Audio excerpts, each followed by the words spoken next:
Okay, so really what we're going to do is look at this piece here is looking at evidence and sitting it within the NQSF. Okay, so people have been through the NQSF, and Dorothy, that feedback, yeah, you're right about the document being wordy, and in some ways it's not as accessible as it could be. And to be honest with you, when it was published, when you open it again, there's things you change about it every time you look at it. That's the truth.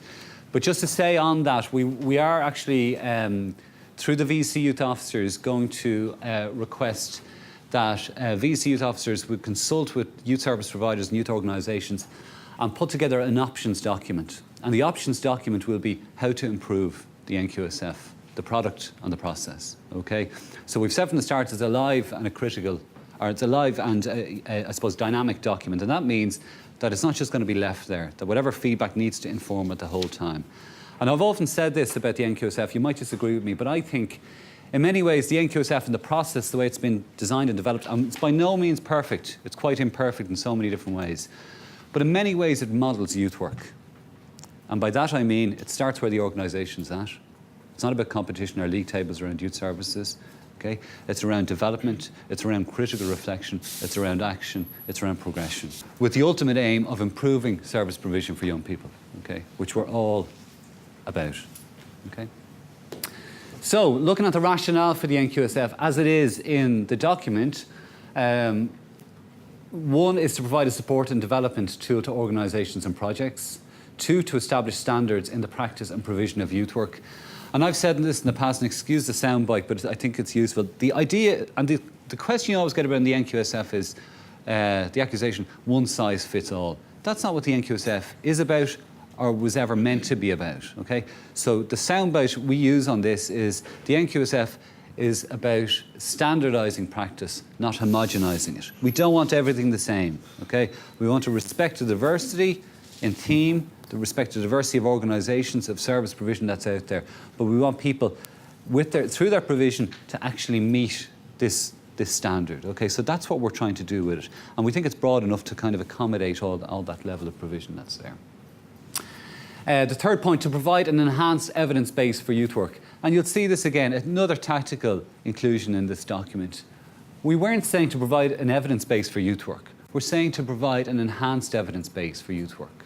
Okay, so there's a recognition that we're not coming from no base, or we're not coming from a low base, but from my point of view, and I've said this before, it's quite a fragmented base. And the challenge is us all to actually work together, policymakers, funders, administrators, VC officers, youth orgs, youth services, volunteers, come together to actually work in trying to advance youth work and to try and maximise its effect, okay? So it's not an us and them situation. This is about us all working together, okay? As a result, we're all in the room here today, okay? So an enhanced evidence base for youth work. So again, we're saying that there is an evidence base there. Ensure resources are used effectively in the youth work sector. That's fairly standard. I don't think anyone would have any problem with that.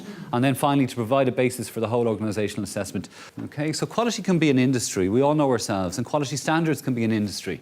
Okay, it can be industry kite marks and all the rest of it. It can be league tables, etc., etc.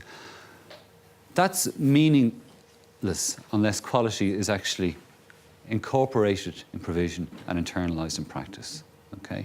And youth workers are primed to be able to do that, okay? So quality is not something that should be imposed or alien to the organisation. It's about looking at the quality that's there and building up on it, okay? So, to high quality in youth work, to structure and support youth work, okay, to stand over and to stand up for effective youth work. And I've said this before, it's about challenging and advancing youth work. That's the way I would see my job, okay? Other people might see it differently, but that's what I would see it. And I see introducing quality and quality standards is to stand up and to stand over youth work, okay? To recognise the ethic and duty to commit to and provide effective youth work for young people, okay? If we're not about that, well then, we're not about youth work, okay? And we're not about the best interests of young people, okay? To move from the anecdotal to the empirical, okay? So just, I suppose, moving from the stories to the things that are observable and having some theory in it as well, okay? So I would say that while I referenced Bernard Davis's book on the stories, really interesting book, youth work can't survive on stories alone, just can't. It needs to have a kind of broader view of evidence and for that to be informed, okay? And what we're saying here is to claiming the evidence so that we can evidence the claim. So the evidence is there, okay? It's about refining it, it's about bringing it together, harnessing it so we can evidence the claim as to what we do. Non-formal education, personal social development, etc., etc. Okay?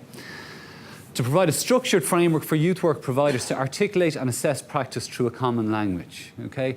And yes, there's quite a lot of jargon in the NQSF. Okay? But you know, that's evolutionary. We'll grow in, grow out of it. Okay? But what we need to try and do is to get a common language for what we do. Okay? And to ensure and enhance effective youth work provision for young people. That's essentially what it's about. Okay? If it's not about that, well then it's meeting other needs. But that's the net aim of the NQSF. Okay? And that's something that everybody is committed to.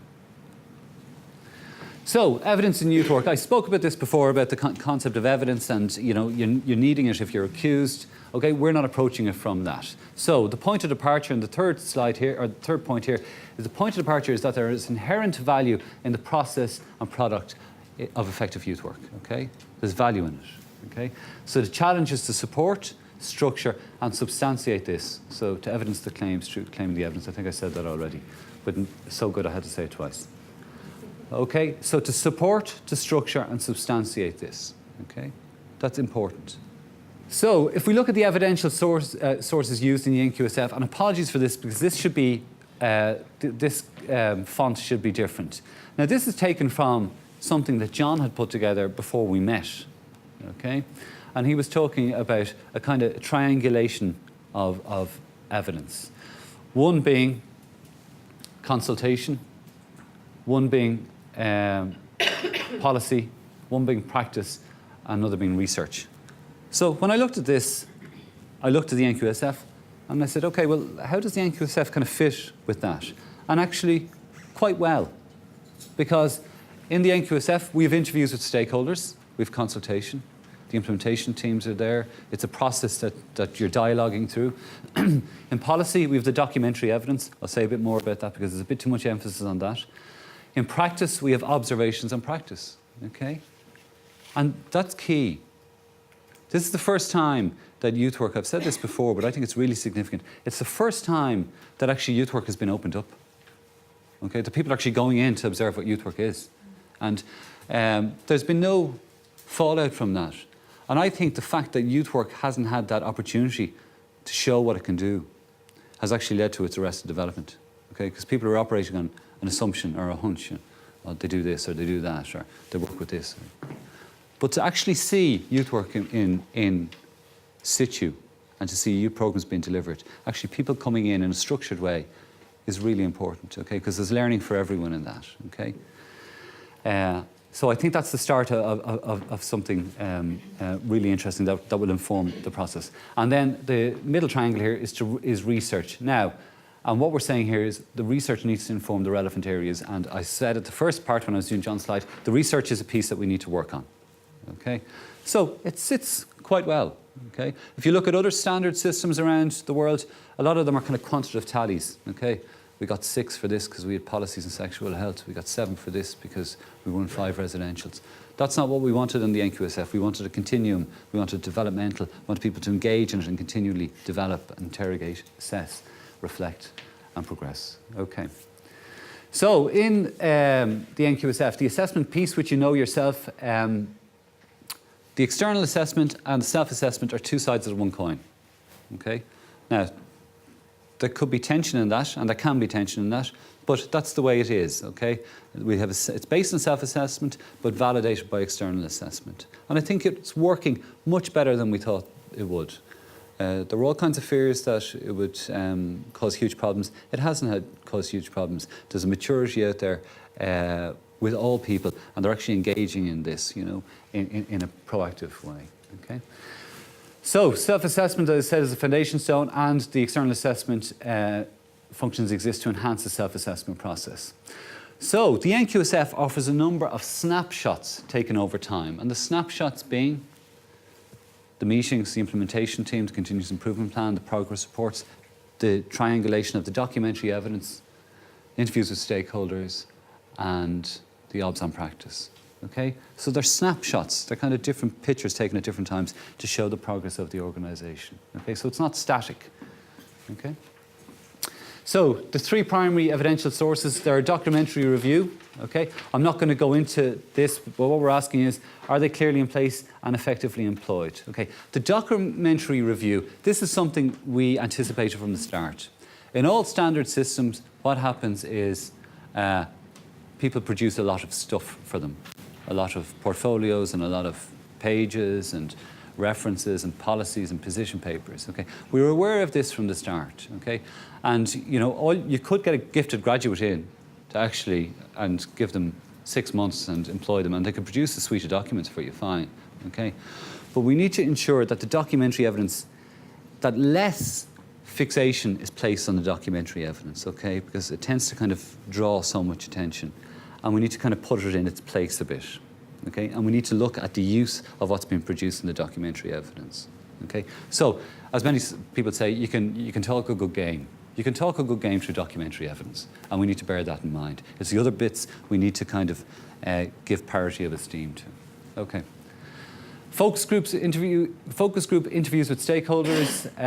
You're well aware of this, so we're asking how people are benefiting from their engagement in the service, how well the team's relation to the principal standards are in place within the service, and what could be developed within the service. Okay. So what are you getting? How are you getting? And how could it be improved? Okay. So that's key. The observations on practice I spoke about before, and what we're asking there, as you know, is how practice supports the principle and standards and how the practice validates the position taken on the scale of attainment. Okay. So we've taken a kind of, if we just go back to John's slides, we've taken, in some ways, a measured and proportionate approach to that idea of evidence, because what we're saying is we've three sources of evidence. We have the documentary one, we have the obs on practice that are observable, and we have the interviews with stakeholders. Okay, we're asking young people, actually, what are you getting from this? Okay, and if we're not prizing what young people are telling us as an evidential source, well, then there's something wrong with the whole debate. Okay, so that needs to be prized. Okay. So we've just put something out here. I'm not necessarily going to go into it. It's just trying to sketch out what might be in place, the evidence in place to support the prescribed indicators for the core principle 3, okay, and the indicators, okay. So you can see it here. Clear information on the rationale, content and approach of service provision, externally evaluated programs, accredited courses, manualised programs, practitioner training for the first. The second, methodologies to suit needs, learning styles and abilities, group work, creative approaches one-to-one. In relation to the third, around programme and curriculum provision, range of responsive health promoting programs, activity, recreational and developmental programs and interventions, and then project-based work, skills development, etc., etc. So that's what we're saying. These are entirely acceptable and appropriate lists of evidence to actually produce. And this is what's happening in services that you're involved in, okay? So it's about kind of structuring it and putting it down, okay? Just curriculum. Does anyone have a difficulty with the idea of curriculum? That's a kind of what I would term a kind of a red flag phrase, curriculum. And once you mention curriculum, people say, oh, you're trying to do this, you're trying to formalise non-formal education, or bringing it. Let me allay your fears here. The idea of curriculum, and I've said this from the start, is your curriculum is your programme of work. At the moment, your curriculum is your programme of work, what you're doing. Okay? And I've said this as an example before. The scouts wear the curriculum on their sleeves. The badge system. Okay? So when we're using terms like this, you know, don't feel that they're a Trojan horse for something else. You know, engage with them, interrogate them, ask. What youth work is not about, and some people perceive it about, is pizza and pool. Okay, it's a lot more sophisticated than that. Now, I'm not saying we have to get into this kind of formal education. So you can see the language being used here. There are tactical reasons and strategic reasons, and also reasons to actually accommodate what's actually out there as well. So I just wanted to ask you about that, because that tends to push people's buttons, the idea of curriculum. For good reasons, and some not so good reasons. Okay. So, the evidential matrix. We spoke about one evidential matrix. This is the original evidential matrix on the NQSF. And John has done his on the kind of research piece, but we put this together to try and kind of map exactly in relation to the the NQSF, what are the sources of evidence we have? Okay, just on one page for that core principle 3 we're talking about, educational developmental. And this is entirely acceptable and appropriate. Okay, you can see we read through this already from the documentary 1. The observations on practice, clear planned, structured and evaluated programs, competent delivery of session, operation of group drop-in, high level of knowledge of material and ability to deliver same. Okay. Evidence from stakeholder groups, practical learning at my own pace. It was fun and interesting, where we can explore the issues that interest us. I'll be interested in further programs if available. Okay, so these are kind of fictional, okay, but we decided to put them in there to show you actually what is acceptable and appropriate evidence in relation to the NQSF. Because a lot of people seem to be guessing about it. What does the VC officer want? What's my organisation want? What's the board of management want? What's the department want? Okay, so this is an example of what we think is entirely appropriate.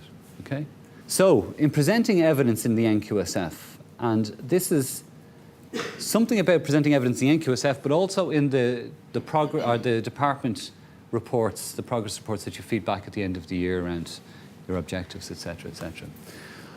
What we would suggest is that in the assessment process, both external and self, it is important to ensure that the presentation and the validation of the 3 sources are accessible, okay, succinct and clear, that they're realistic, balanced and proportionate.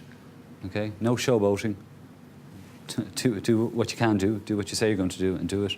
Okay, they're collaborative and constructive. Okay, they're not like a Trojan horse for anything else. Okay, again, based on the idea that it's about a learning process. So the evidence should aim to be recent and representative. It should aim, I'll stress aim, to be factual and objective rather than solely judgmental or impressionistic. However, subjective pieces need to inform that as well, okay? Practitioner wisdom and judgment, okay? It should be specific rather than generic, okay? It should be time-related rather than open-ended, okay? And it should link and build upon all the sources of evidence. So there should be a sense that this program is actually linking to that program is linking to this. So your outreach is looking at your drop-in is looking at your programs, stuff that you're doing already, but just putting that kind of connections to things to show that things are structured and there's a development and progression there. And the last one there is focus on impact and outcomes as well as processes, okay? And that's important, okay? And the focus on impact, just to say to you again, the focus on impact and outcomes does not mean we disavow the process, okay? But it's about taking a kind of a two-hander approach to that we respect the process, but we're looking at the outcome and impact as well.